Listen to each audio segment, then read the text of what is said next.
Hello everyone! Hello mga kabagagwait. For today's video mo sa Derek. So kaning mga kabagagwait, kaning mga botilya namong gikuan mga kabagagwait. Nani siya refund.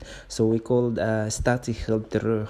So dapat na ingani sa Pilipinas mga kabagagwait no. So karon manglakaw nami kay wa na kurot ng konsumo mga kabagagwait. Kabalo ba ka mga kabagagwait nga naka 14 euro cents mi? Dako na kay na siyang tabang mga kabagagwait. Ug kugihan ka mamunit di ka mapas mo.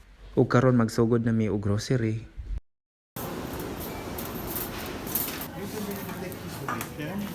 So mao ning machine mga kabagagwait.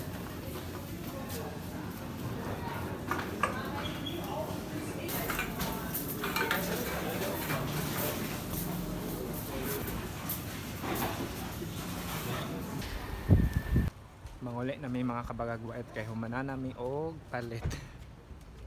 Who do days? Ug mao ni among napalit mga kabagagwait ni palit mi og brown bread ug kaning panglimog para di ta man mahog tayo itong baba mga kabagagwait i-secure na mo ng toothpaste ug kaning Listerine mga kabagagwait ug maora ni siya akong napalit mga kabagagwait, not bad mga kabagagwait. Aside ni palit ka silang product, ikaw pay gilamian silang produkto napay Statihilter.